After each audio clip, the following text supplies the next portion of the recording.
अस्सलाम वालेकुम। प्यारे दोस्तों, अल्लाह पाक की बरकत से रमज़ान शरीफ आ चुका है। आज पहला रोज़ा है। इस हवाले से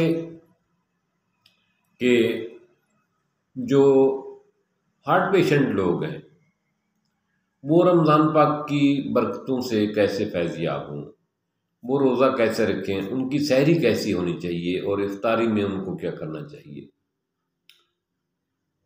क्योंकि ज़िंदगी का कोई पता नहीं कि दोबारा रमज़ान शरीफ नसीब होता है या नहीं होता।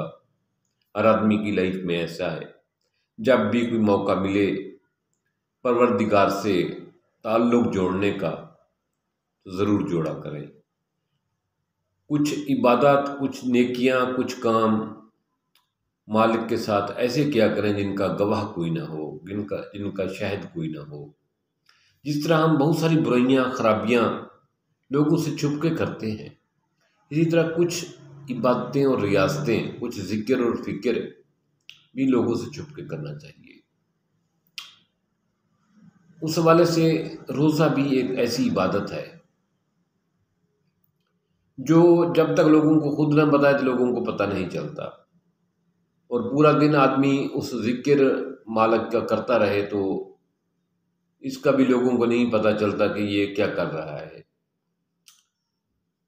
रोज़े में हार्ट पेशेंट के लिए ख़ास तौर पर हार्ट पेशेंट लोग जो हैं, जिनको दिल का अर्जा है, दिल का मसला है, स्टंट डले हुए हैं, कोई एक का दौरा पड़ चुका है, या दिल के वाल्व्स का मसला है, या पट्टे कमज़ोर हैं,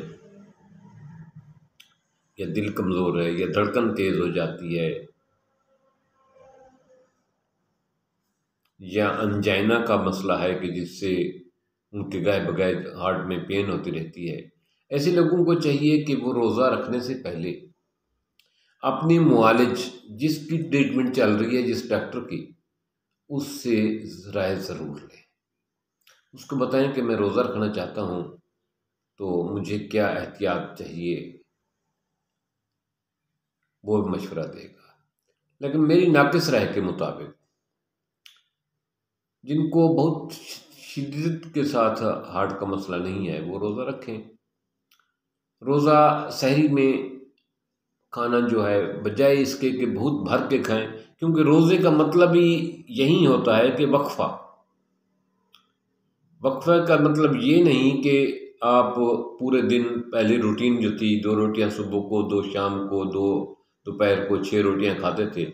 आप रोज़े के खौफ से कि कहीं रोज़ा है मेरा, सुबह 3 रोटियां खा जाएं, शाम को 4 रोटियां खा जाएं, 6 आप पहले खाते थे, आप 7 रोटियां कर दें तो आपने तो पहले से कम बढ़ा दिया।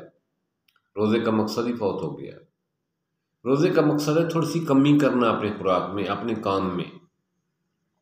तो उसके लिए सुबह के वक्त जो हार्ट पेशेंट की सहरी है, उसमें सादा चपाती चपाती दही के साथ, खट्टी ना हो अगर तो, या सालन के साथ वो लें, और दही के साथ लें तो ज़्यादा बेहतर है, क्योंकि ये खुश्की तंग नहीं करेगी, दूध हज़म होगी, पेट में प्रॉब्लम नहीं करेगी।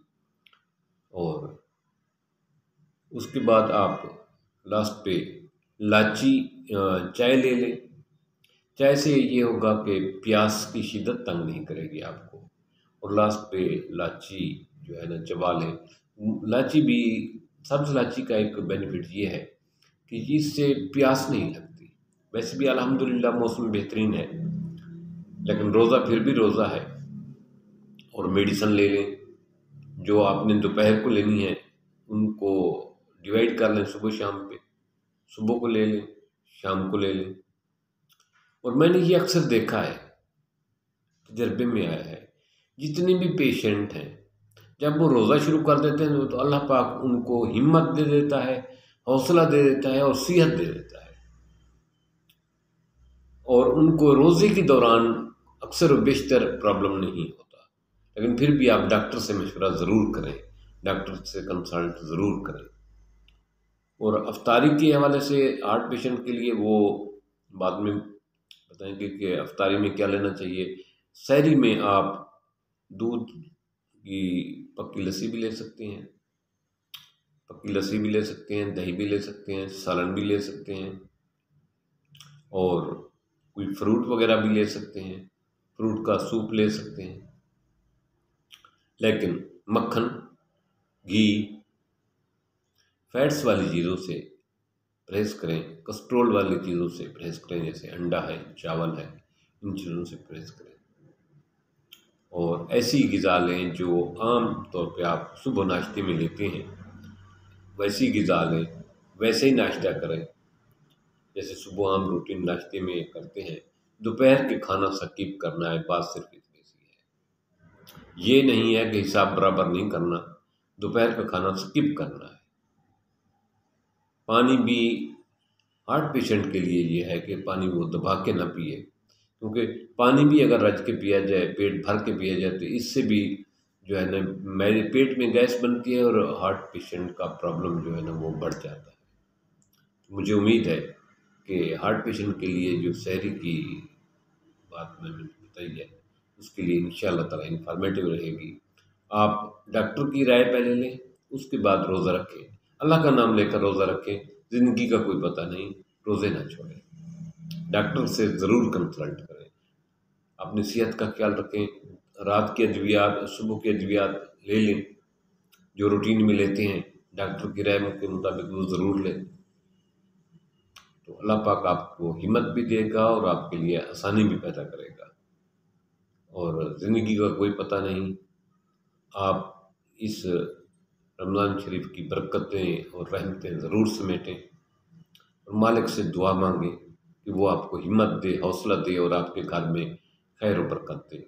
थैंक्स, मिलते हैं एक नए टॉपिक के साथ।